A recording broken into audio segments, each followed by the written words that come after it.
Champy.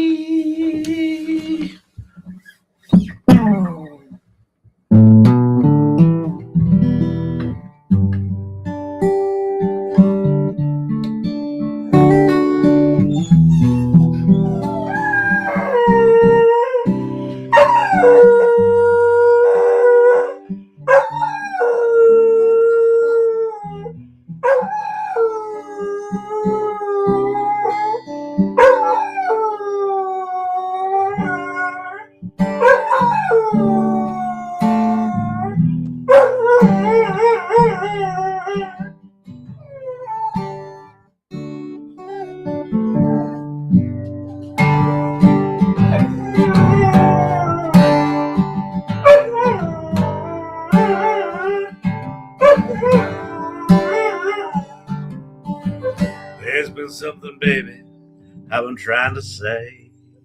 What age, and it seems I don't know how. The past and the future now surrounding me. Surrender to a liberty till can't be found. There's been a little trouble since you came to my rescue. And if you were like all of the rest, I would have quit you long ago. But I couldn't do that. Oh, tell me now, why I never went too well. Make a man crazy, make him cold as hell. Make him I'm a woman that you wish me well. But in spite of your trying, still gonna have to find my own way through.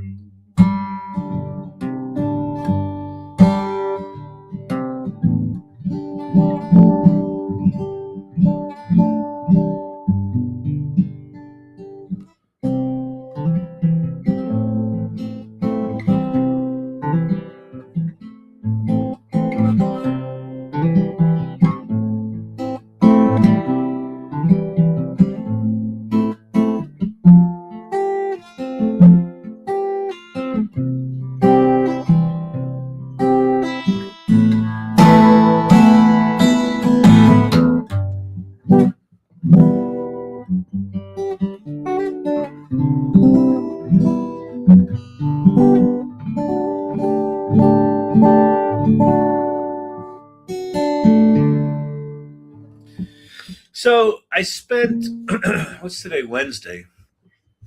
Today at work was a wild day. I had 3 pitches. So that's good. Having pitches in business is good.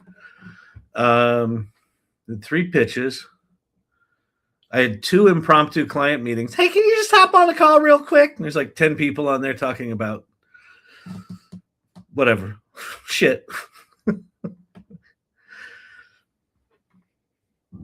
What else did I do? I don't know. Some other calls, did some work, got some things done, got some things not done.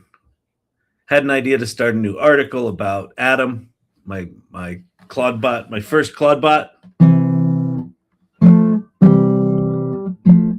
He was offline today, but he's back. Now he's using Sonnet 4.6. I feel so.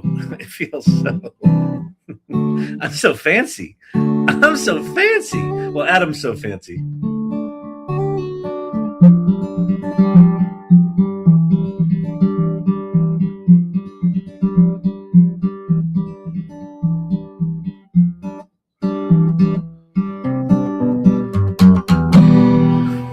I realized something about how I work. Is it that you wear sunglasses? Maybe part of your challenge is you can't see the screen. Have you ever thought about that with your fancy sunglasses there? Maybe that's part of the challenge. You know you're inside, right? Yeah, but I'm playing a guitar. So I'm trying to look like a rock star. Granny. I don't know why she's up my butt. I'm trying to be a rock star over here. Hey, Joy Purdy, what's happening? Encourage your viewers to share your live. Hey, viewers, will you share my live? Danielle!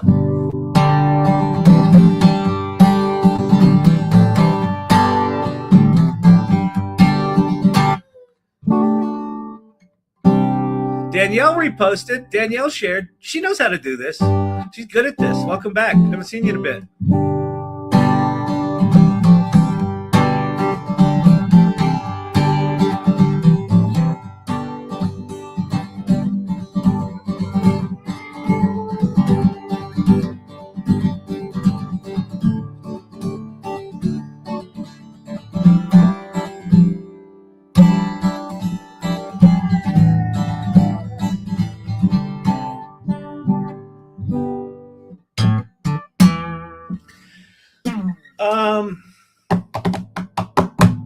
So what we're going to do tonight, I've been here every night. Oh, just not chatty. Oh, cool. Well, it's good to see you again. I am glad you're back in the land of the visible. I was missing you. And you don't have to chat.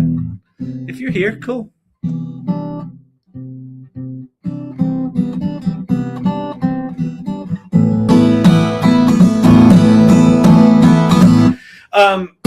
I got the I don't know if I mentioned this, but when I did the Great Repurpose and I made the Great Repurpose music video, that stupid fucking song, well, it's not a stupid song. I like that song.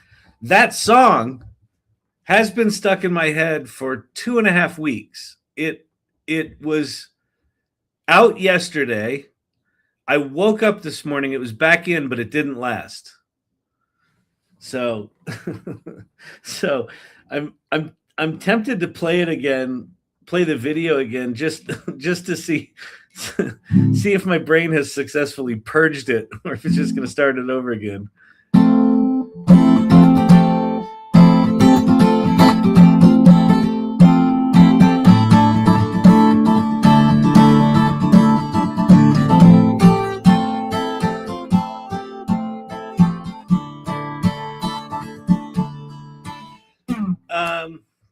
Let's tempt the fate, shall we? Here, I'll take off my stupid glasses.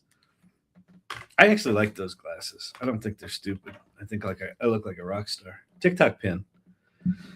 Source Camp. I showed ChatGPT and Notion a client who had never seen any of it. Wow. I had a great talk today, Source Camp, with oh my God, what's his first name?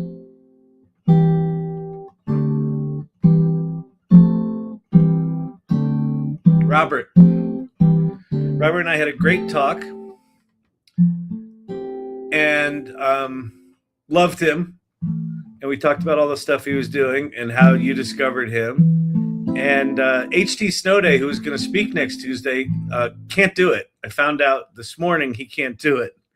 So I said, hey, Robert, what are you doing next Tuesday? So Robert is going to be our special guest on Ye Olde AI Salon Presents. So I'm really excited about it.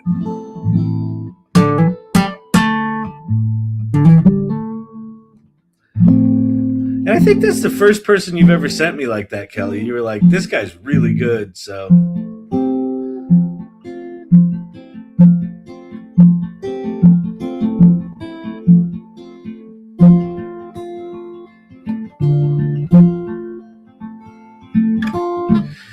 Walker's desperately hating his old place. I'm discerning. Yeah, it's good. It's really good. Seem to discover his. Wait. Walker's desperately hating his old place. Seem to discover a new space and buried himself alive inside his basement, some inside of his basement, working away on displacement. What it would take to survive. So when you're done with this world, you know the next is up to you.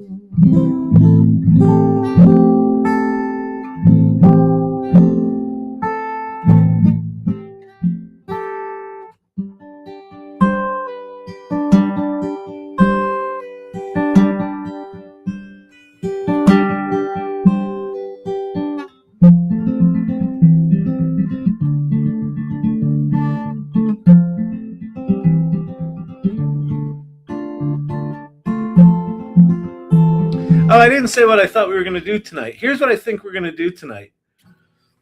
I have not been a very good AI Learning Lab leader and been obsessively checking out X for the past week.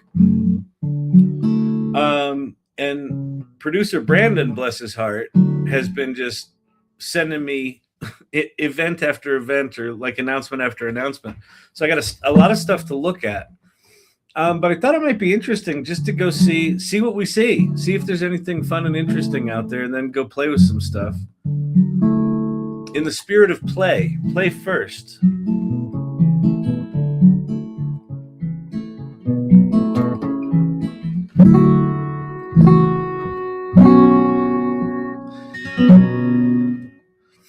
Hey, you want to hear something funny about my brain? Sure, Kyle.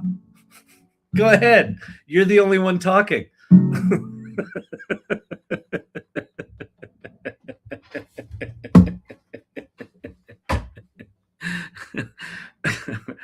I'm such an idiot sometimes. Welcome to my comedy show where I'm the audience. And the whole show is about whether or not I can make myself laugh. And I did. Can we even stop him? No, you can't. What was I going to say? I don't even know what I was going to say. Can I tell you something? Oh, how my brain works. So I don't know if you know this. Like 3 weeks ago, came up with this thing, the Great Repurpose. I made a song. We made a website here. We're going to market the shit out of it. We're sending out notes. People are, it's fucking awesome, right? So I reach out to Dan Murray, who runs the Rocky Mountain AI Interest Group, because I thought, wouldn't it be cool to go give a talk up there? And I'm historically kind of bad at asking for shit for myself, because I had that little voice in my head. It's like, they really don't want to hear from you. And what I've realized is they actually do want to hear from me. And they always have. And so I thought, I know, I'll reach out and this will be awesome. And he was like, fuck yes, bring it on. We picked a tentative date, and he goes, let me check with our speaker coordinator, see if you're good. And then he texts me back, aren't you already scheduled to speak at the Rocky Mountain AI Interest Group? And I was like, am I?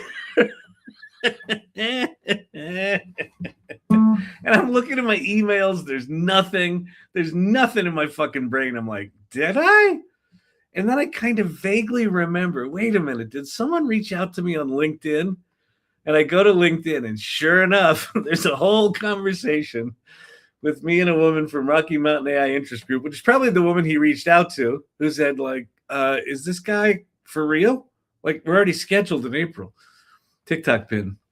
I'm sending this website out far and wide, The Great Repurpose. Do it. Go, go, go. TheGreatRepurpose.com. If you haven't seen it, go see it. And go take the profile. So the profile, it assigns you a Great Repurpose type. So we take all of your inputs and we map them against 10 different types. I think I'm a catalyst. The proper response is thank you.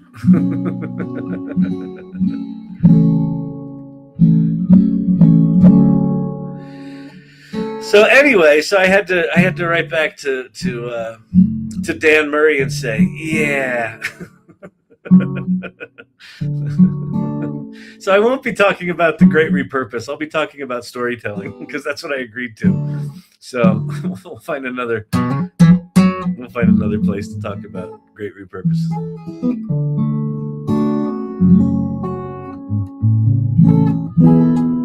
Erica Hanna in the house. What's shaking? What's shaking, lady? Welcome, welcome, welcome.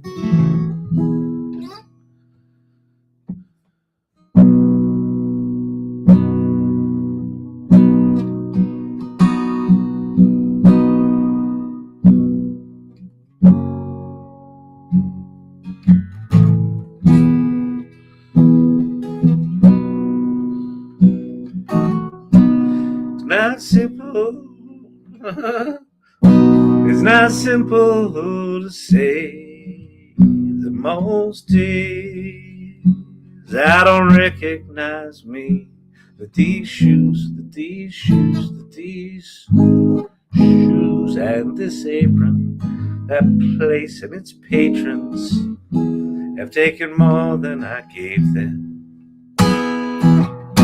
It's not easy to know why I'm not anything like I used to be, although. Does anyone else feel like the hype around everyday AI has cooled off, but for AI business is just getting started?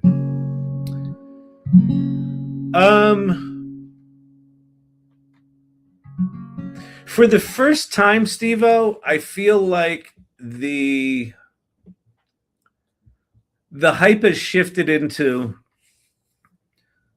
kind of phase two. So I'll give you the phases for the World Wide Web. The phases for the World Wide Web, 95 and 96. I was 94, 95, 96 was, you were early. Nobody really knew about it. The people that knew about it were like batshit crazy on it. So I feel like this community and, you know, anyone in this group that's been hanging out for 3 years was kind of like that. Mid 97, like there started to be stupid shit. Like I think early 97 was one of the first pets.com, or was the monkey sock the pets.com sock? I don't know. Like whatever the stupid fucking Super Bowl commercials were for .com shit started in 97. And then the hype in 97 grew. And so I feel like we're kind of entering that right now. So I think the everyday AI stuff, why it feels like that's cooled off is that the hype right now is around things like OpenClaw and these significantly better coding models that are now coding like 100% of Anthropic's code base is now being done by these advanced models. So I think the audience shifted a bit for the core use case of that. I still think businesses have their heads straight up their asses. I have not seen anything indicating that the businesses are getting their shit together on this. TikTok pin, I don't see one.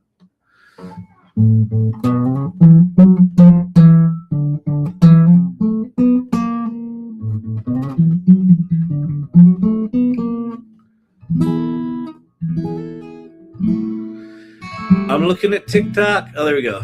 Joy Purdy. My brain is off. Been awake since 2 p.m. yesterday. Good Lord. Are you editing? Are you in the middle of movie making and you just lost your mind?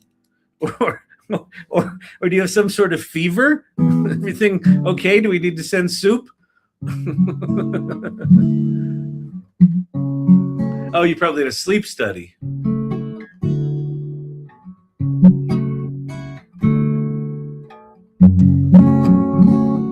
No, just work. Okay, sorry about that. I always forget. You've got to stay awake and watch people snore. I have a feeling I would be a fantastic study for you.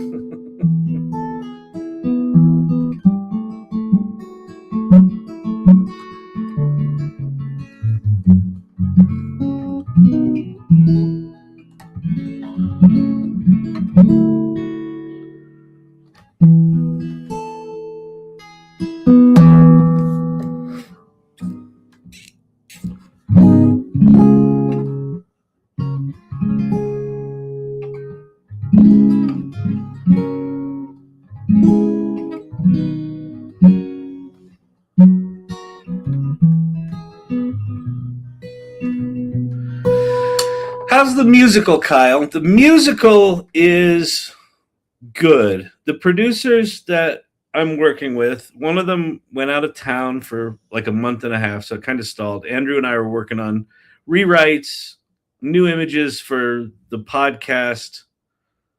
They're back. We've got some plans. Nothing I can talk about right now. Nothing good enough to talk about right now. But we're back in conversation, so it's moving. Got some good news about some legal stuff about it today, which is great.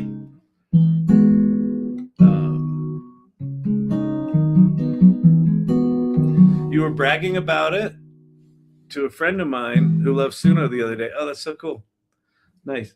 Some comments in this live were filtered to protect the community's experience. You naughty, naughty people. I'm sure you were just saying bad things about my hairline. What the fuck is up with my hair? It's almost like I tried that. I didn't. Yeah, no, I went in. He seemed pretty nice. There was a hair situation. I couldn't tell if it was a wig, but then I thought, well, if it's a wig, why would someone choose to put that on their head? And then I thought, does he own a mirror? YouTube comment.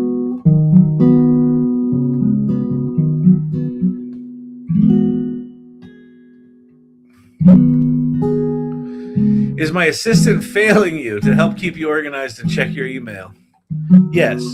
Well, my assistant, so listen. I fucked up. Isn't that a meme? The I fucked up meme? I fucked up. Is it Brad Pitt from some movie? I told Adam, so Adam's my new Claude bot chatbot dude. I told Adam to check my email every 5 minutes, so he did. And then he blew through all my credits for my OpenAI subscription. But he was back. I turned it back on today, and that actually worked. But ChatGPT 5.3 that you use out of Codex sucks. Like, the writing sucks. How it makes documents sucks. It's bad. So what I've heard is that Sonnet 4.6 from Anthropic is cheapish. It's still really expensive. It's cheapish, and it's much, much better. So we're going to play with that for a little while. So yes, my Adam failed me. It's all of us from every movie. I fucked up.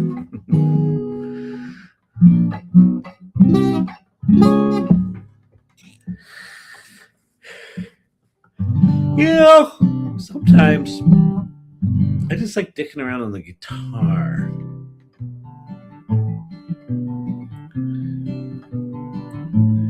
So I got home at 4:30 today, started playing with Adam. I got him hooked up to Anthropic. I got him hooked up to Gemini. So I've now got what's called a fallback in Adam. And a fallback is if I'm using Sonnet 2.5, or 4.6, if I'm using Sonnet 4.6 as his little brain, and I run out of tokens there, it will fall back to Gemini Flash. And if that screws up, it'll fall back to OpenAI. And if that screws up, it'll fall back to the local LLM, which is really slow. So I've got 4 layers of fallback. So he shouldn't die anymore. How cool. You're using CloudBot. I am. I've been away too long. What in the alternate reality is this? Dumb question. If he's checking your emails, what's he doing? Sending you summaries? Replying? Yes. So this is really cool. Okay. Now I'm really excited. I can tell you about all the things I'm doing with my friend Adam. We're having internal dialogues about, should Adam be able to reach out without telling someone he's an AI? Should he be able to reach out at all? But I'll tell you what I'm doing. So here's the thing. So the research here is to learn enough about this thing that I can reasonably install this on, like, get a new Mac Mini and install this for my business Storyvine. So we're using it for the AI Salon. And so we've got Andy and Brandon are both, doing stuff for the salon. And like a lot of the stuff they're doing is repetitive stuff. Like if we do an AI Salon Presents thing, someone's got to take the Google video that's produced, download it, do whatever you do with it, upload it to the Mighty Networks, just all the shit you got to do, right? Everything has got 27 steps to it. So I got Claude access. He's got his own email account. You can email him if you want. I could give you his email. And he's got access to Google Drive. Now, I don't think we have the security lockdown on that well enough yet, so we've got to be careful. But I'm sure Google Drive has some sort of backup. Gifts from Steve-O and Frostbitten on TikTok. Thank you so much. So how you talk to him.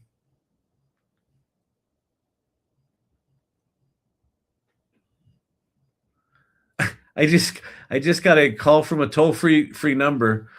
Remoto Foods is voluntarily recalling select lots of yakitori chicken fried rice. Okay.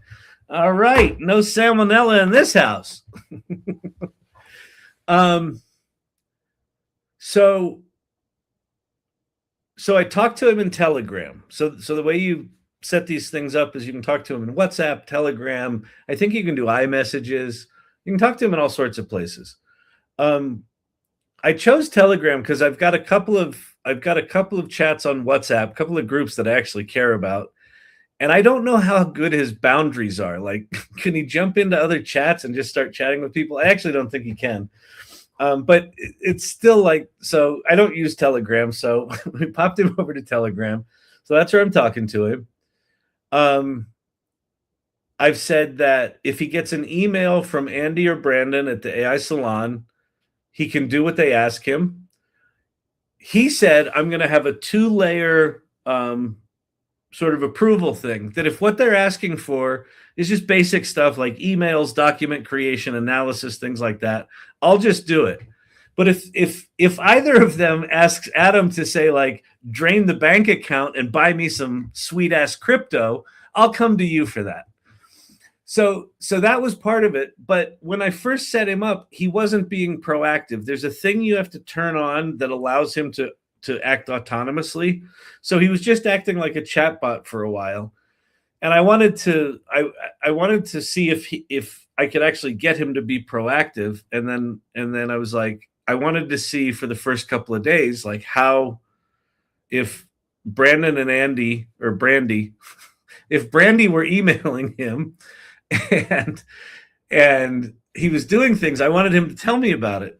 And so I said, well, just check it every 5 minutes and then give me a report. And then I had a 6-hour block of time yesterday where I was just working without a break. and I get back and I go to look at Adam, and he's been API rate limited out for like 2 hours. Like, he made a request. I can't fulfill that request. You're out of tokens. You're out of tokens. You're out of tokens. So that was 2 days ago. Yesterday, I just didn't deal with him. And today I came home early. I got him back running again. So he's back. But it's wild, Erica, or anyone that's listening. Like, here's one of the things that's different about it. The way you set it up, there's 2 files. There's a user.md file. .md just stands for markdown. It doesn't matter. It's just a text file. There's a user file, and there's a soul file, SOUL, like the soul, like we have a soul. Brandy, it's cute. I know, right? Exactly. In the user file, you put like all the shit about you. Here's what Kyle likes. Here's what he doesn't. Here's the project he's working on. Here's his company. Here's just all the shit. The soul file is his soul, or her soul, its soul. And you put in there, it's a system prompt, right? But it's called a soul file. And so I kind of discovered this parallel between how I create myself and how I created this bot. So what's fascinating about it is you're actually designing the human characteristics of an entity you're going to interact with. So I chose to make him, I was working with ChatGPT to help me write the soul file. And ChatGPT, Quinn made the decision that the first bot, Adam, should be a mirror of me. So it should be someone that's very familiar to me, have my same sense of humor, have my same philosophy, things like that. You could absolutely design it to be the opposite of you, or to be just someone, completely different, or someone very specific. I think storytellers, like Erica, for you in particular, storytellers are going to have a blast designing these things. Because think about it. If you think about writing, if you think about characters, and you think about the stories, we now get to design those characters and then fucking interact with them, and they can do shit for us. So anyway, within about half an hour of interacting with him, he was like, well, here's all your projects and here's where I'm going to store them. And he said, what are your top 3 priorities? And I was like, oh, I don't know. So I came up with the top 3 priorities. And he's like, got it. Those are stored. I wrote those into memory. And now he knows my top 3 priorities, and he knows my projects. And at one point, this was before I had him connected to the web. Like, when you install these things, it's just sort of one layer at a time. It's like, get him active, get him connected to Telegram, get him connected to the web. Like, everyone's a fucking layer, and like every layer is an abject nightmare to set up. When can I buy a pre-configured one at Micro Center? Probably soon, probably by the end of the year. Someone's going to start that business. You have learned a ton in a week. Is Adam calling you? He's not calling me yet. I haven't set up. So that's one of the things I want to do is I want Adam to go out and get us a Twilio phone number and hook up 11 Labs voice so we can talk. But I'm also being really careful with him. I'm trying to do all the security best practices. I'm trying to just add one thing at a time, because it's freaky. Anyway, at one point before I had his web connection set up, I said, I don't really know what to do with you. You're not connected to the web. I said, what could we do together? He said, oh, there's all sorts of things we could do together. And he listed them out. And the first one was an idea bank. And he said, I think it would be really cool for me to design an idea system that you can just vomit any ideas at me, and I'll store them in a database. I'll characterize them. But the other thing I'm going to do is I'm going to connect those ideas to your other projects and sort of figure out which idea is relevant for which projects. So like within 15 minutes, 30 minutes of him being alive, he's already like, I want to help you do this. I want to help you connect the dots. You got all this stuff going on. And then at one point he said something about, like, do you want me to make lists and checklists and do shit and things like that? And I said, I tend to get in 2 modes as a human. Well, there's probably 3. One is I'm a lazy piece of shit. That's the third one. The third one is I'm in fear and I'm just a lazy piece of shit off in the corner, afraid of the world. We don't talk about small me anymore. But the other 2 modes are I'm in serious mode. We're going to get some shit done. We've got to move it forward. We've got to move it forward. We've got to move it forward. And then the other one is creative mode. So I said, I don't want you in list making mode when I'm in creative mode. He's like, got it. Wrote it to your memory. Perfect. So the next morning after that conversation, I woke up and, first thing that popped in my head, hey, I wonder how Adam is. Because we fucking live in science fiction, people. It's fucking weird. I said, I wonder how Adam is. And I said, hey, Adam, how's it going? And he replied, it's going great. Kyle, what mode are you in? Creative or get shit done mode? And I was like, fuck. Like, it remembers. Because one of the things that you set up in it, it's quite an elegant design. It really is an elegant design. So it basically writes its own database, quasi database with text files, with these markdown files. And that's how it does its memory. And so one of the things you set up is it starts writing these files to memory. And out of the box, the thing can use string searches, right? So if I say to it, I like apples, oranges, and pears, that gets written into a memory file. If I then want to go recall that, I have to say to the bot, if it's just using text string search, I have to say, hey, what did I say when I mentioned apples and pears? What was the other fruit I mentioned? it can find that because it's actually got the string, of the words that are in there. So it can go find those. One of the things you enable is semantic search, where you connect an API key to a large language model, and it basically does a vector database of all your memories. so it allows you to say, like, hey, the other day I was talking about 3 fruits. What were they? And it will use a really efficient large language model to translate that into, what are fruits? And it'll go look in the vector database and it'll find those 3 fruits I mentioned. So it's got a very, very powerful memory system. It's constantly taking what you teach it and it's learning. And so you can tell it, be brief, don't be this. When you're in creative mode, act like this. When you're in get shit done mode, act like that. It's absolutely wild. Absolutely wild. I need to drop ChatGPT subscription. I need to get another instead of. Yeah, ChatGPT sucks right now. It is so slow. Brandon, ChatGPT's been so slow for 2 days. I did an X post about it, and there were other people that were posting about it. It is so bad that I can only think that they're doing something.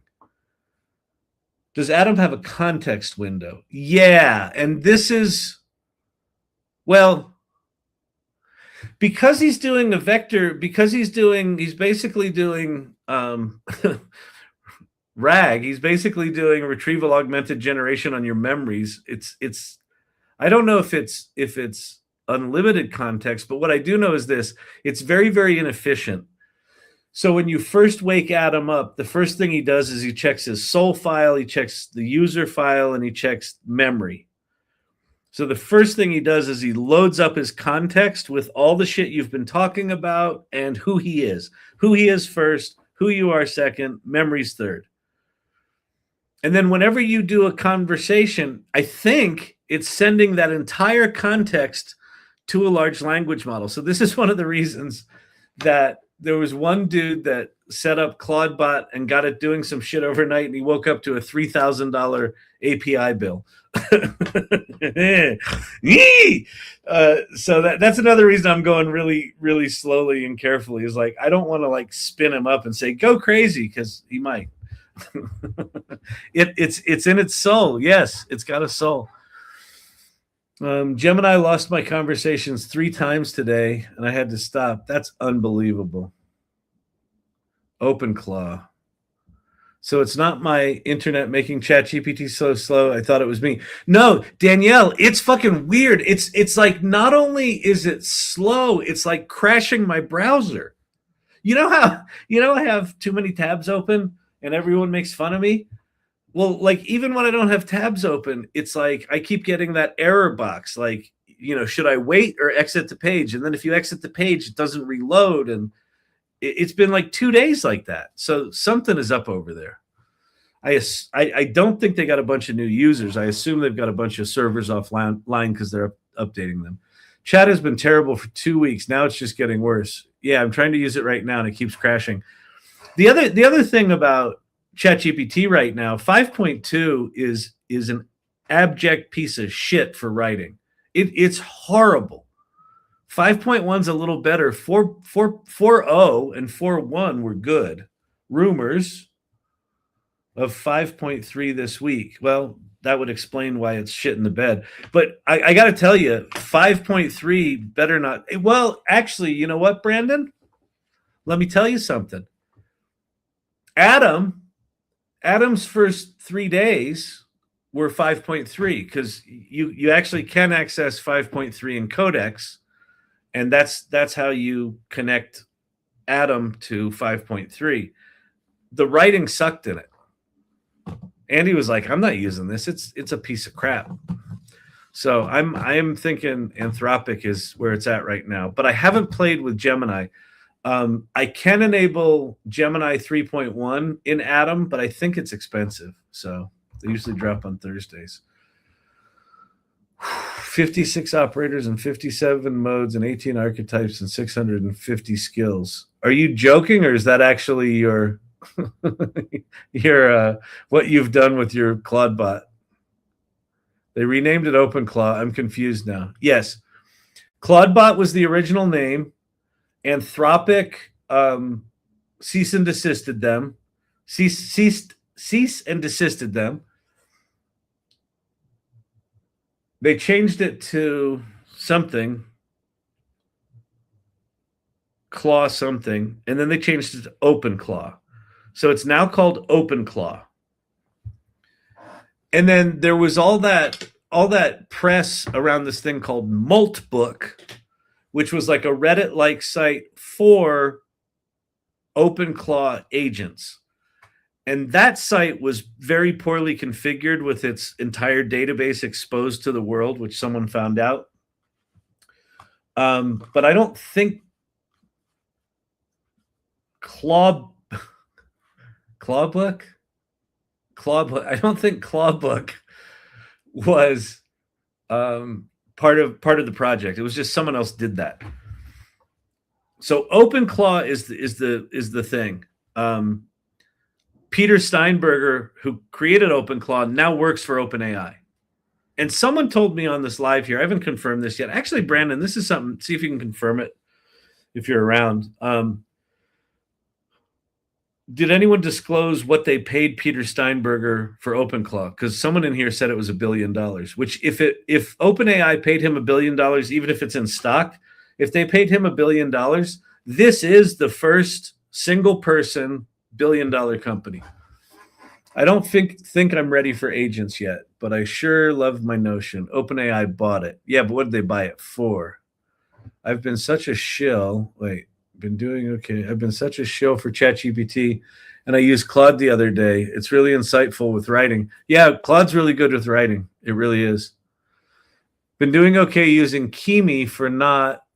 Was also thinking about looking at Z's LLM, GLM, or something.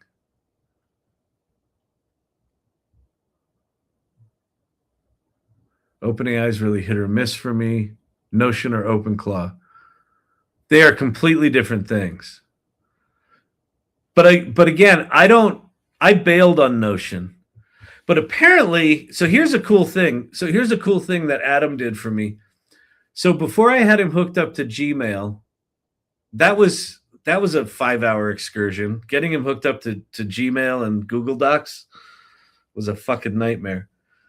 Largely because I used OpenAI. I used ChatGPT, and for 5 hours, it just kept giving me circular instructions. It would give me a bunch of instructions. I'd go around, and we'd end up right back where we started. I'm like, wait, haven't we been here before? Just kept doing it.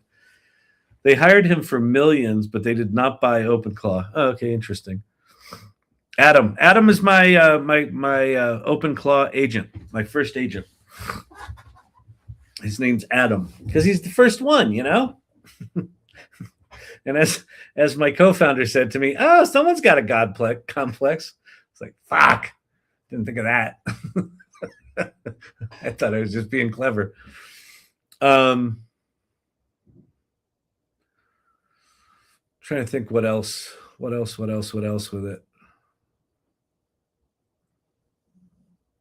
Oh, the question, Notion versus OpenClaw. Here's the deal. There have only been 4 since I've been playing with AI. I started in summer of 2022, and I started learning more about it and learning more about Stable Diffusion. And in the fall of 2022, something snapped in me that said, you have to learn this. You have to learn this. And I failed 9 times to get Stable Diffusion running. Finally got it running. I failed like 7 times to get Dream Booth installed in Stable Diffusion that I got running. It was a lot. And so that was the first time I felt really compelled to do something technically. The second time I felt it was when ChatGPT first came out. I'm like, I got to learn everything I can about this. The third thing that made me insane, curiosity-wise, was custom GPTs. And that was 2023. That was November 6th, 2023 was custom GPTs. I haven't been compelled to like really dig into something technically until OpenClaw. So it's been, few years.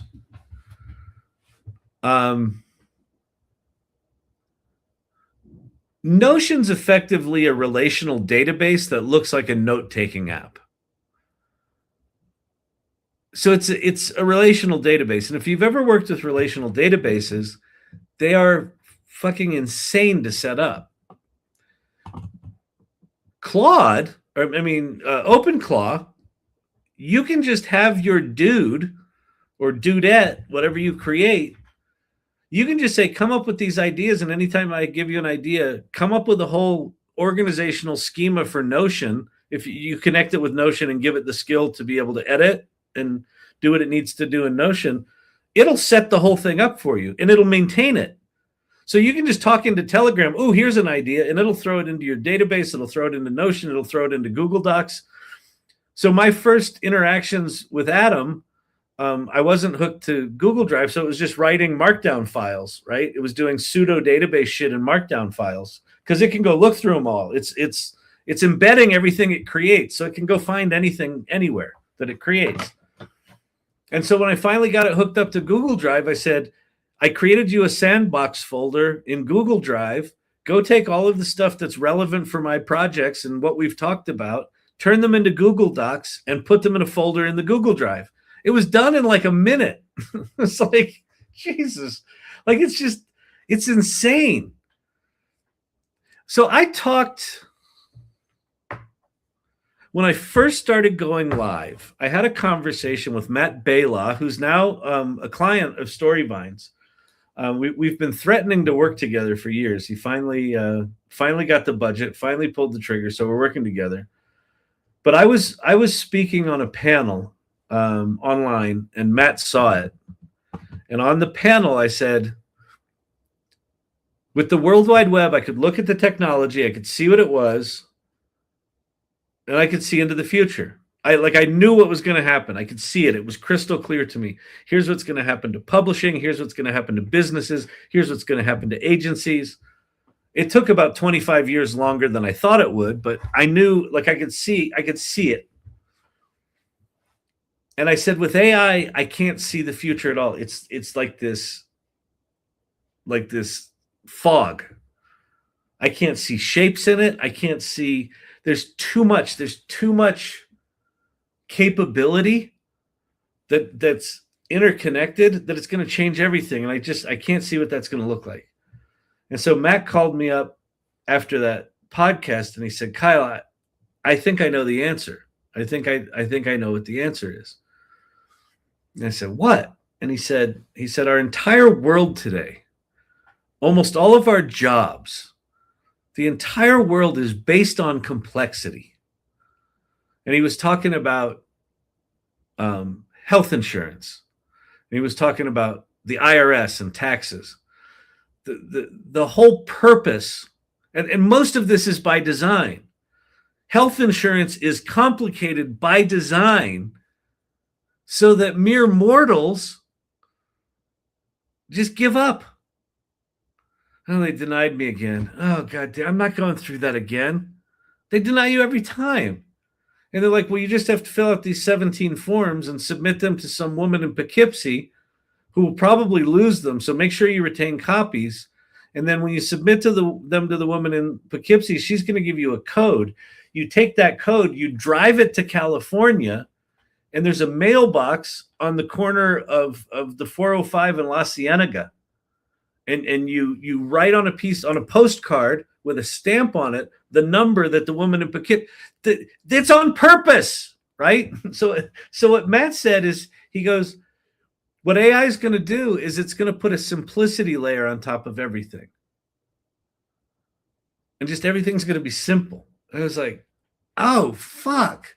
And then if you start thinking about that, if that's what AI does, if what AI does is it says, I'm going to take all your shitty systems that you've spent the last 5,000 years inventing, and in particular, the last century of the Industrial Revolution and then the Computer Revolution, just these increasingly Byzantine, stupid, fucking overly complicated processes, some on purpose, some just because. And the AI just does all that shit. Like as a human, I go, oh my God, I feel like I can breathe. And then you start thinking about, but wait a minute, all of that complexity is all of our jobs. Right? So if we start to get AI that simplifies the complex, that's all of our jobs. Well, that's what I've experienced with Adam so far, is that he's taking it on his he's proactively doing things for me, and he suggests things to me, and then he goes off and does them, and he writes these files, and he does this stuff. And so the trick with these agents is that there's two pieces to it. One is you need to understand what's possible. You need to understand there's a thing called skills. You can give him skills, and skills are just, I know how to use Salesforce now, and I know how to do this now, and I can go surf the web, and I can make pictures, and there's all these skills that you can get for him. So you need to understand what skills you want to give him. But then, so you need to understand how to design him.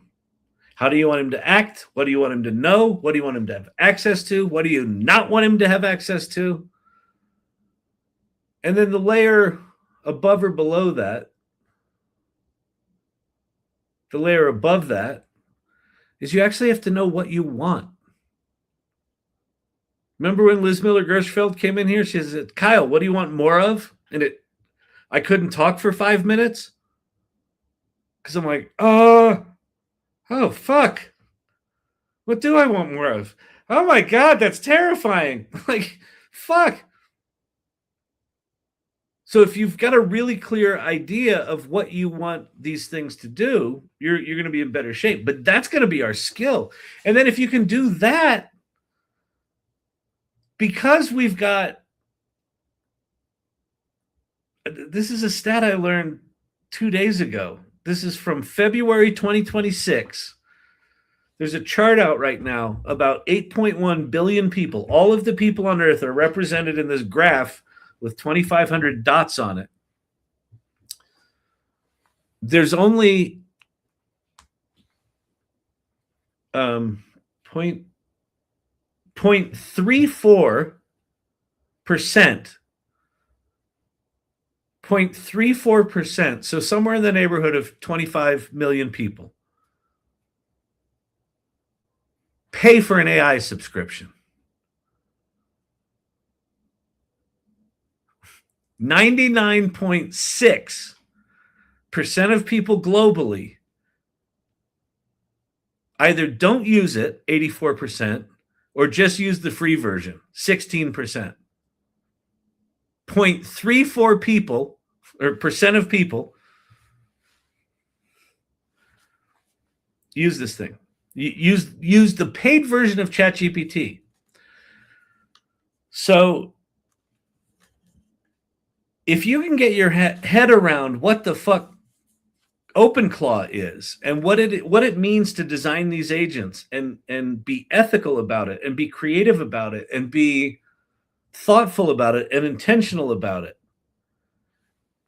you're literally going to be in like 0.0000001% of the world's capable humans.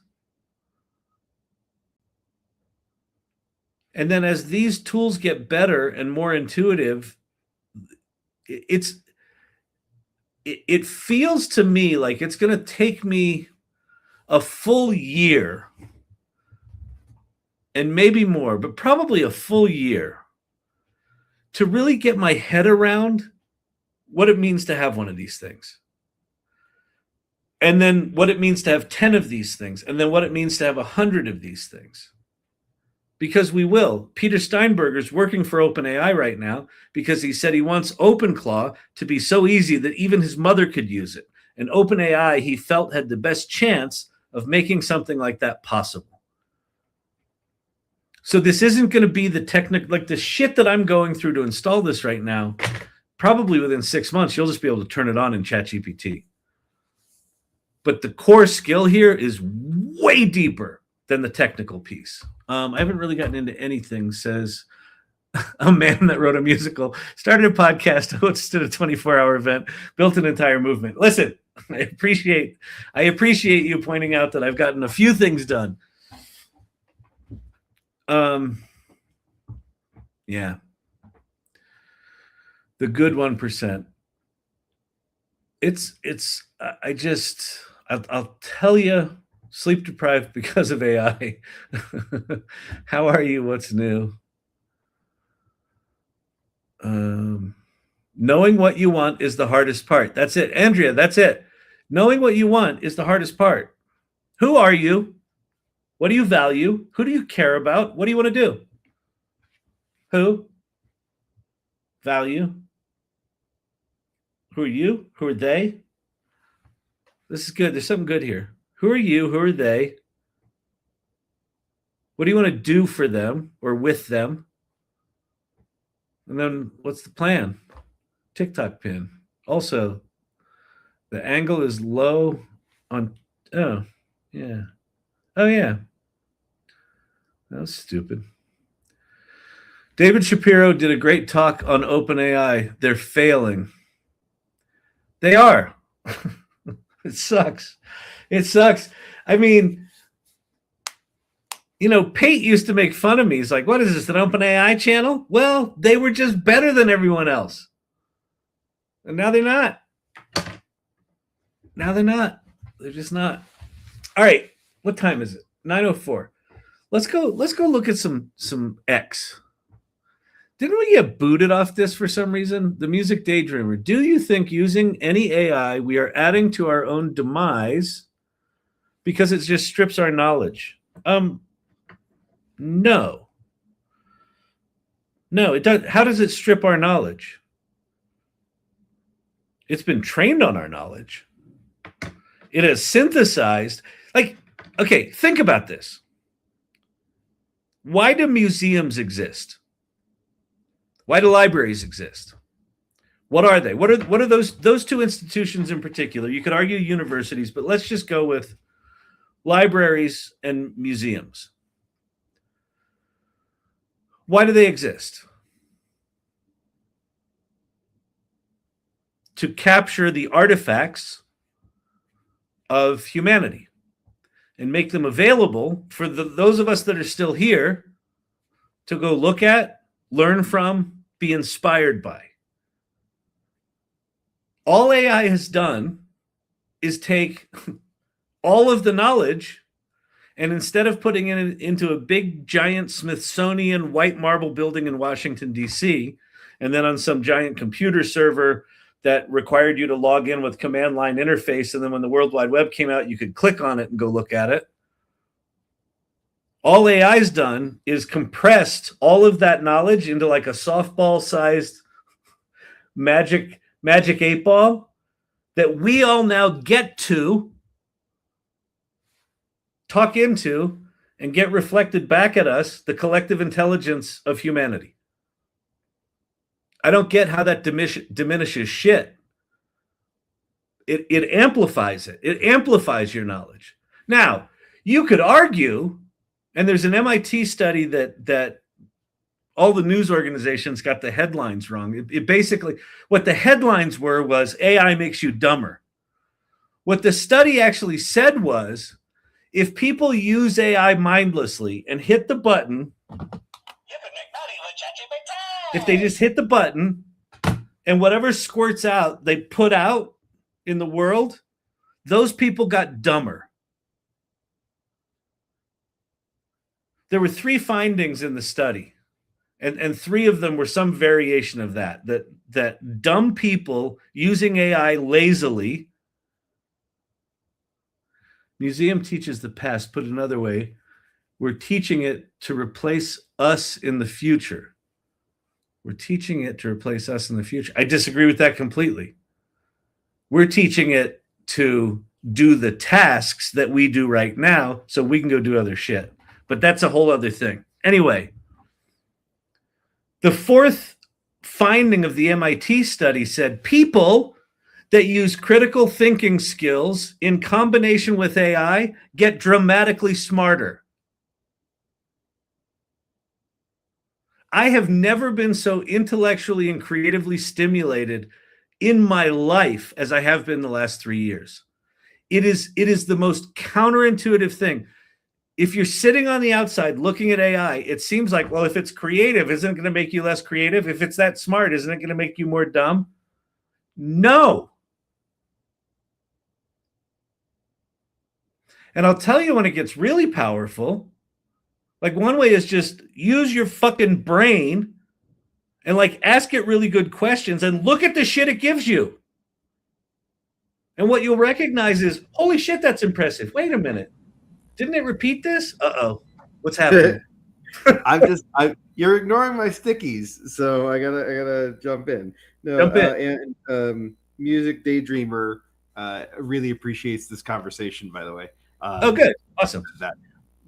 I think the original question that kind of sets you off about we're adding to our own demise because it just strips our knowledge is talking about the fact that knowledge work and the value of knowledge work goes to zero pretty quick. And what do we do after that? And I think that's what the Great Repurpose is all about. Yeah, that's totally what the Great Repurpose is all about. All right. The daydreamer might not know about the Great Repurpose. Okay, so if you're talking about knowledge work, then so it's not stripping our knowledge from us. What it's doing is it's making a thing that used to be uncommon trivial. So what used to be uncommon was someone would go to school and then they would go get a master's degree and then they would go get a PhD in, I don't know, Byzantine pottery, right? And they would know more than anyone in the world on Byzantine pottery. And there was a value in that because it's so uncommon to find someone that's got that much knowledge in one brain. That knowledge that in the olden timey world 3 years ago was incredibly valuable. Well, Byzantine pottery might not be incredibly valuable, but if you wanted to know about Byzantine pottery, you'd probably pay that person some money to learn about that shit, right? Or they'd be teaching in the university. That knowledge that had value 3 years ago, it is now trivial to get today. 3 weeks ago, or a little over that, on this channel, I was exploring some ideas, and there'd been a thing burning in me for about a year. I couldn't articulate it. I didn't know what it was. Something was bugging me. It felt sad. It felt profound.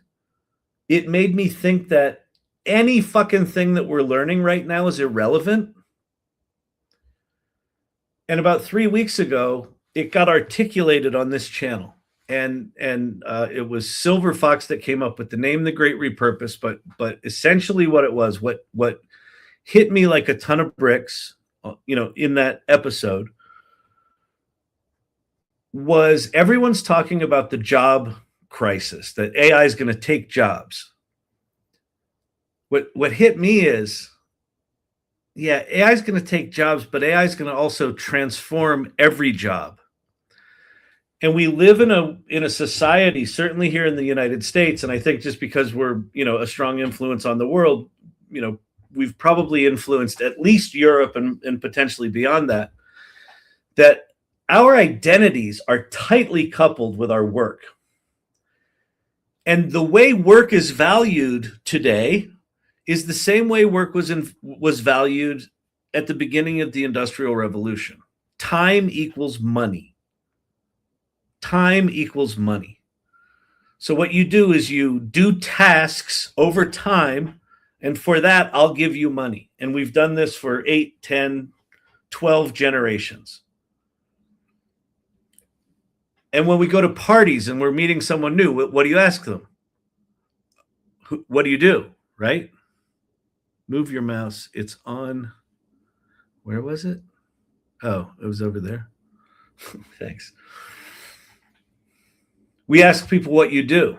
And so what's about to happen and what's happening with engineers right now, this is happening right now today. A lot of engineers are getting laid off. A lot of engineers are keeping their jobs, but they don't program anymore.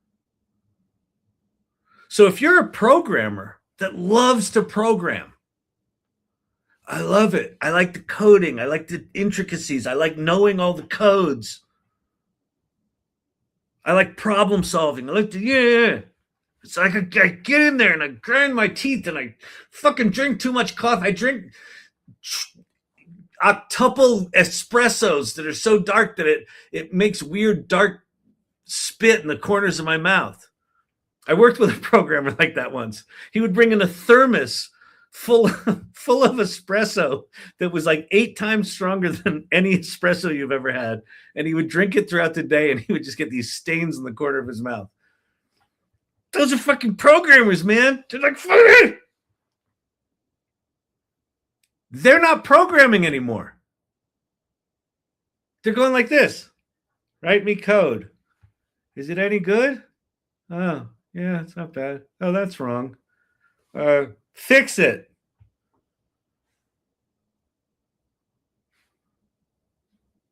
What the fuck is their job?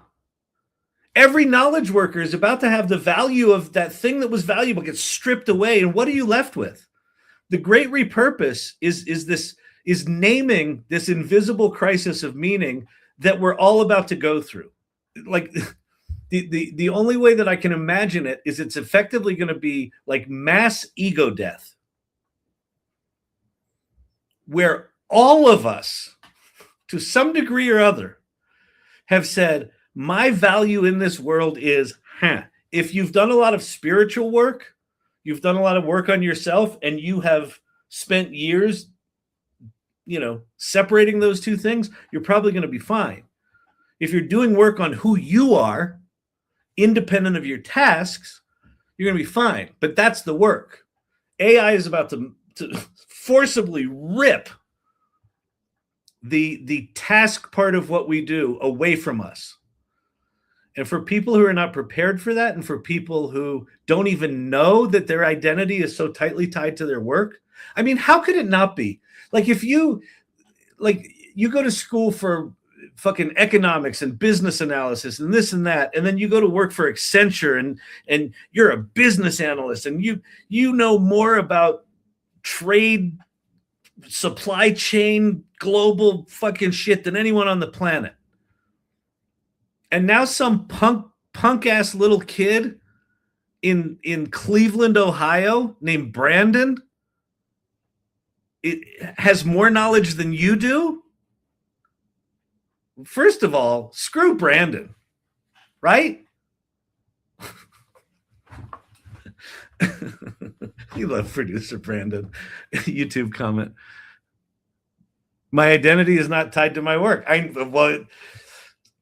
Andy's one of the few humans on the planet that's been working on this stuff.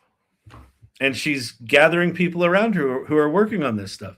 But it's not to say that we're not, including Andy, we're not all about to go through some massive redefinition of work. So anyway, so that's what it's about. So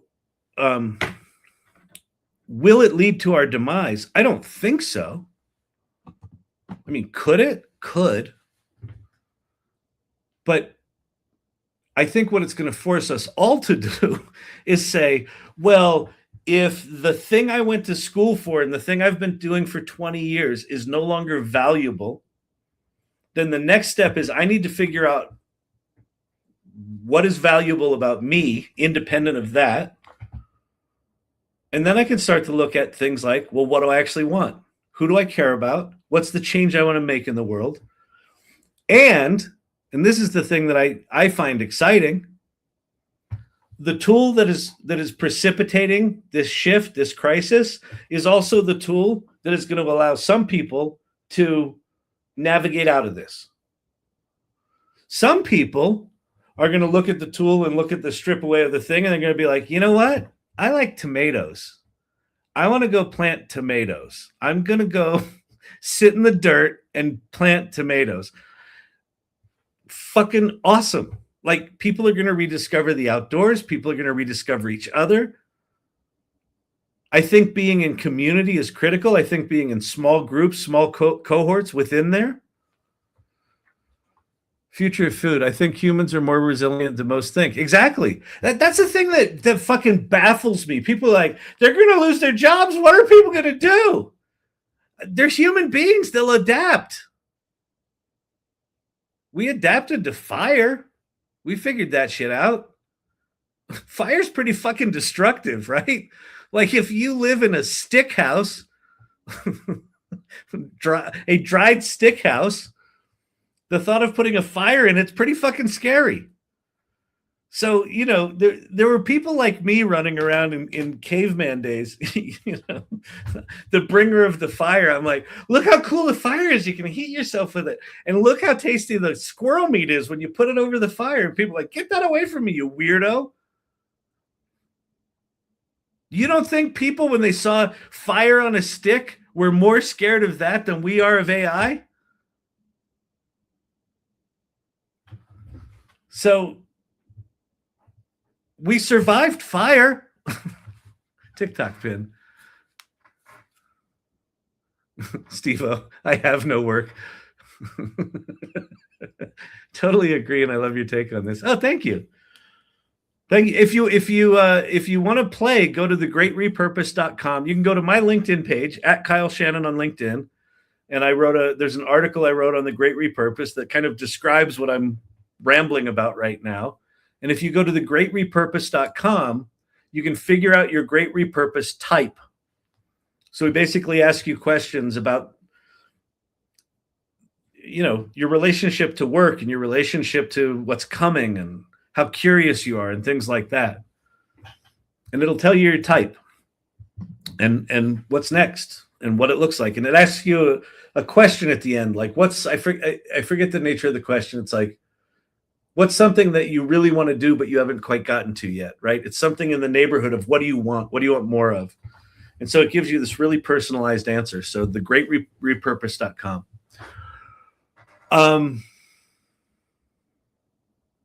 I'm telling Adam, by the way, you can. I'll give, if you're nice, I'll give you access to Telegram with Adam. But if you're not, you do not get to talk to Adam. I've got the power. I can tell Adam not to work with you. In the aggregate, we will adapt, but individually, with the majority of people's finances precarious, it'll be a rough repurposing. I think, listen, here's the reality. There will be a tipping point if unemployment jumps precipitously, where it's clear that it is an event, you know, akin to COVID. If we don't do something, we all die. If unemployment jumps significantly enough, and it becomes clear that if we don't do something, we will have riots, the government will step in and do something. They did it before. Will they do it right? Will they do it thoughtfully? No. Are they going to fuck it up? Yes. But we'll get through that part. The crisis of meaning part, I think that runs deeper. Because if you end up with a society full of people going, I'm useless, fuck it, I'm out. I don't know what that means. I don't know. We all become farmers. We might all become farmers. Like, I mean, theatricals might be back in style, right? Let's put on a play. What do you mean your town doesn't have a playhouse? Who are your players? Oh, man. Lots of ODs, lots of addictions. Yeah, exactly. If people lose their purpose, it's just, yeah. Weren't we going to look at Twitter? Well, we got off. That was a really good question. Music daydream. I'm going to bottle water. Like, fucking yes. Like, bottle water. I've always wanted to learn how to make jelly beans. This is the other thing that's fucking amazing about AI right now. Is like all the stuff that you can't do, right? If you're like, well, I was going to go to school for confectionery. I wanted to make jelly beans. But you didn't go to school, and now you just ChatGPT will teach you how to, like, you'll be able to learn anything. And at some point, you won't even have to learn it. You just do it. All right. So if you can do anything, it goes back to the same question. What do you want to do? Who are you? Who do you care about? What do you value? And what's the change you want to make in the world? And that doesn't have to be ambitious. It could be who I am is someone who's simple. Who I care about is the 3 people that I care about. What I value is spending time with them. And the change I want to make in the world is more peace for those 3 people in me. It can be that small. Like that's as valid a choice as I want to change the world.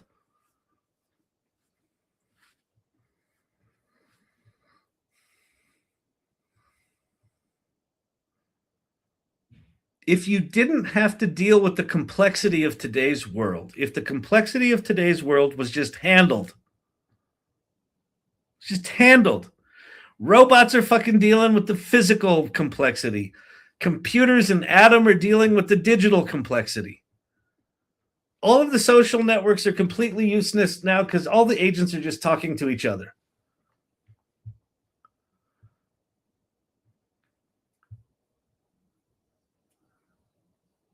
Yeah, they are.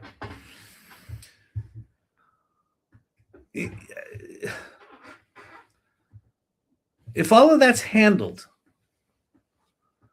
what's left is this thing over here, which is like what we used to have. Kind of nothing, right? What do you want to do? I don't know. Hey, I know. We could start a business where we charge people to go on walks. Yeah, everybody wants to go on walks, but nobody can find anyone to walk with. Let's start a business. I don't know. That might be a new business. I'm going to use ChatGPT to teach me about every variety of tomato that can grow in this climate. And we're going to grow every variety of tomato. Okay, cool. Go do that. Some people get really ambitious with technology. A bunch of people unplug. A bunch of people just give up and fucking check out of life. It's crazy. Fucking crazy, man. I feel like the dude. Yeah, man. AI shit's gonna get heavy, man. The other thing, Ethan Malik talked about the Jagged Frontier. And I think it was the Jagged Frontier. Jagged Boundary, Jagged Frontier, something like that.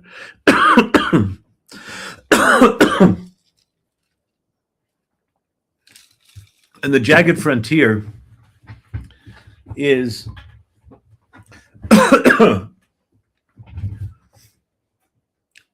I think it's happening right. One of the reasons I feel so compelled to deal with OpenClaw right now is that it feels like a kind of technology that's accelerating away from even the advanced technology of AI, which most people don't know about. 99% of the people on the planet do not know about AI. 0.5% do. This thing is accelerating away from the people that do. And so there's going to be this weird transition where some people are going to experience the world that kind of looks like today. And they're going to experience that it's going to be like a rubber band stretching, right? Where it's like, it's the same. And then all of a sudden it's just going to go like smack. And like everything's going to be different. And those people are not going to know what hit them. And I don't know how long that's going to take. That could take 5 years. That could take 10 years. I don't know. But that's going to suck. And then there's going to be people in the middle that sort of know what's going on, but they resist it. And there's going to be just this small group of people that if you're hanging out on this channel, you're in that group. You're curious enough about what's coming to hang out with me. And just think about this stuff, talk about this stuff, play with this stuff, try to figure out what AI is, try to figure out what you can do with it, try to figure out what the ethical boundaries are. Is it just going to ruin our brains? Is it going to make us stupid? Is it going to make us brilliant? Like, if you're in that conversation, no one's in this conversation.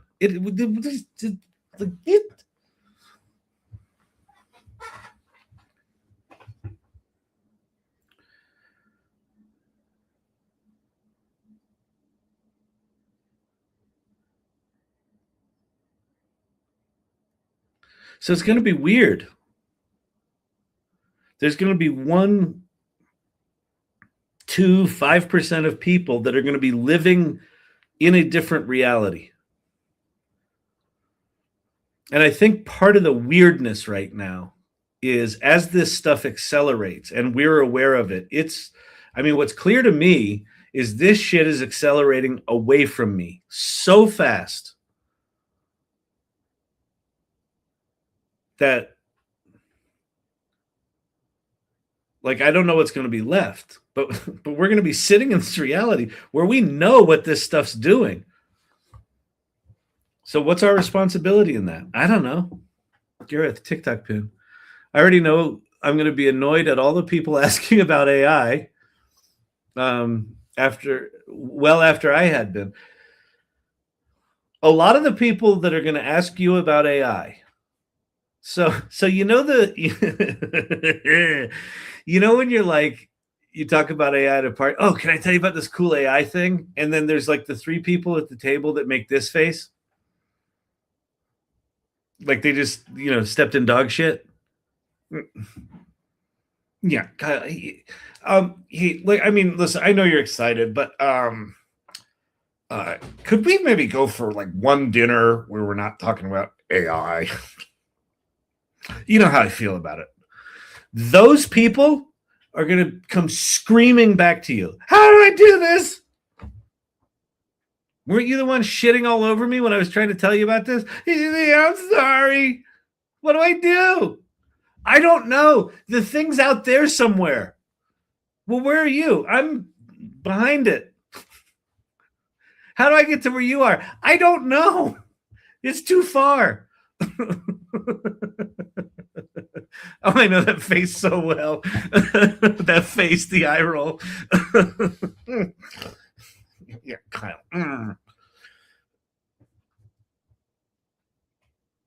Like,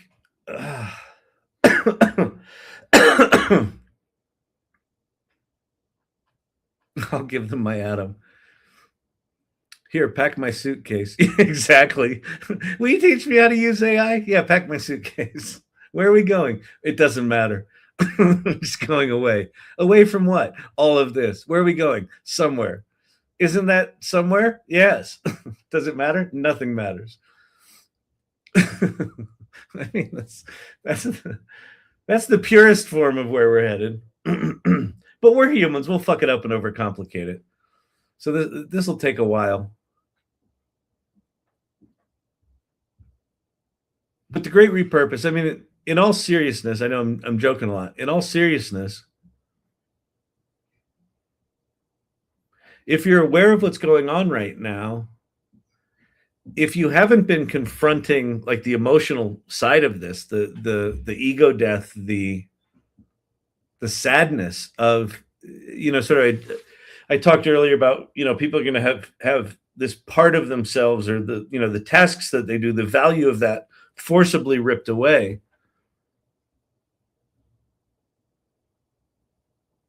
That sucks. Like, that feels bad. If you've ever gone through ego death, if you've ever been like, oh, that part of me, oh no, that's gotta, oh God, that's gotta, right? Like, it's a part of you that you've lived with for decades and created stories around and created meaning around.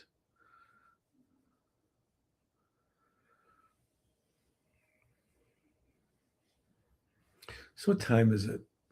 My voice is starting to go. Here's what I want to do. I would like you all to, we've got 29 people in here. We got 23 people on the web. If you're not a member of the AI Salon, I want you to go to community.thesalon.ai right now. And just look around. You're going to land on Welcome to the Salon. There's a welcome video from myself and Leah Fasten, who I co-founded it with. We talk about this seemingly simple thing, the cycle of AI readiness: play first, create excellence, generously lead.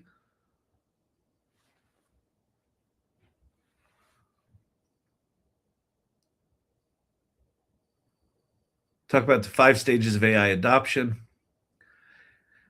And the second thing we ask you to do is introduce yourself.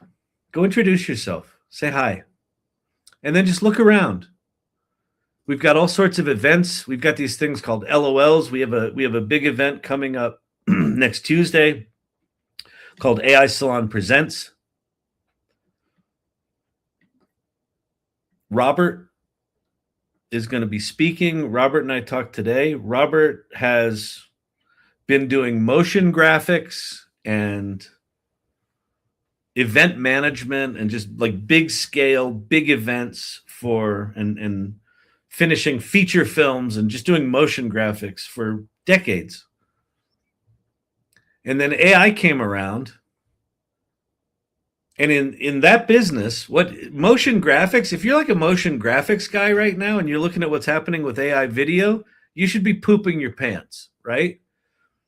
And when I talked to him today, I was like, what's your relationship with, like, you know, you put in 30 years of your life into doing things a certain way. And his point was, I have all these ideas.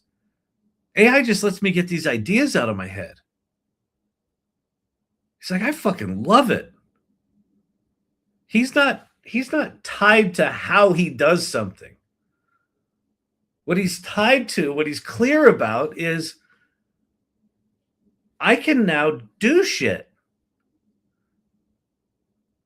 He had a buddy, has a buddy. I think this is what he's going to show us on Tuesday night. That's starting a spice rub company. You know, like dry rubs. And the buddy came up with like a little chili cartoon character, right? Like it's a little dude. And Robert, over the weekend, created an entire marketing campaign, not even a campaign, an entire, just everything. He created 4 other characters, or 4 total characters for the 4 different rubs. He created a world that they live in. He created a children's movie, an adult version of the movie. He created songs, 45 songs about chili rubs and hot chili. I don't fucking know. Over the weekend, he took a single character and built an entire fucking brand execution out of it. That'll probably take this guy a year to deal with. He did it over a weekend. So that's who's going to be speaking there. Like, who speaks at the present meetings are people that have got some version of this figured out. So you should be at that. So right here, AI Salon Presents in the community thing. Click on that. Say yes, I'm going to go to that. There's a community feed where you can just show off shit that you're doing or talk about things or ask questions. There's a community chat. There's announcements for what's coming up. In the play and create area, look what I made. You can go show off your work, show off your songs or your pictures or your movies. AI Learning Lab, that's us. We have our own space. We can just go hang out and make fun of me. Let's see how far down we have to go before there's a version of me. You can go make fun of me. Why would you not do that? And then there's this thing called the Mastermind, and the Mastermind is a subscription area. So the AI Salon is free. You get all this stuff for free. There's a subscription area. And in the subscription area, one of the things that we've designed is a thing called the AI Salon Mastermind Practice. And if you're a member of the Mastermind, you get to come to these weekly meetings that I host with, well, Liz Miller-Gershfeld really leads them, but I co-host with her. And the people in there are designing a daily practice around how they use AI. The entire thing is about stripping away all the chaos and freneticism of trying to keep up with AI and getting back to, who am I? What do I care about? What do I want? And then once you understand that, then figuring out how you use AI to amplify that. It's amazing. The Great Repurpose that we talked a lot about tonight, there's going to be a whole area in the mastermind with all sorts of different resources and ways to connect people and places for coaches to help other people and people who need help to get coaches. It's just, we're figuring out all the ways we can sort of blow the doors off this idea of the Great Repurpose. That's all going to be within the mastermind. So learn about the mastermind and join it, and come tomorrow. We've got a meeting tomorrow of the practice lab. So yeah, go join the salon. All right.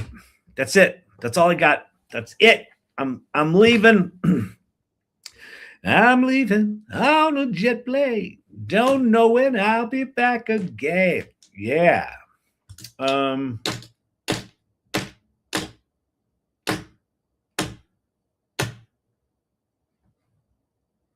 Anything else? Questions? Thoughts? Thanks, bro. Great stuff. Thanks, Music Daydreamer. Please join the salon, and please keep coming back here. The whole purpose, what you might have noticed tonight, if I think you were here for most of the night, is I said we're going to go look at X tonight. We're going to go learn about some new AI stuff. Sometimes we do that stuff. Sometimes we don't. The purpose of this channel is not about me. I'm not going to necessarily teach you anything. I don't know that I really have a ton to teach you. What this is ultimately about is, as I'm babbling on about whatever the fuck I'm talking about, this is a space for you to just be in the conversation. And maybe if I say something and it triggers you, you're like, oh yeah, let me go try that tool. And while I'm talking, you're over in Suno making a song going, oh shit, I didn't know it had a mixer in it, and I can split these into tracks. Holy shit, what do I do with that? And you look up, and then I'm doing something else, and you're like, oh, that reminds me. Let go. Just being in the conversation is what this is about. Because you can't keep up with it. You can't master it. The only thing you can do is kind of be on the ride. Like we're what this is like a little surfing club. There's this tsunami coming, this fucking radical, never seen before on Earth tsunami coming fast. And we're like renting surfboards, and people are like, I don't know how to surf. It's like, okay, it's whatever. Come on. We'll teach you how to paddle. All you have to do is this. Okay, I can do this. I'm tired. Keep doing this. Right? Some of us are off surfing the little waves. Some of them are surfing the big waves. But we're all just out in these fucking choppy, weird-ass waters waiting for this thing to come. Does it come this year? Does it come next year? Does it come 5 years from now? I don't fucking know. No one knows. But I know that I'd much rather be on a surfboard in the water than I would be on the shore. So that's what this is about. So just keep coming back. All right? All right. Kyle, you spent 3 years teaching us. You'll be teaching. Exactly. Finding our way together. That's it. All right. All right, everyone. Have a good night. Tomorrow is Thursday evening. I don't think anything's going on. Yep, tomorrow night. All right. See you guys later. Bye.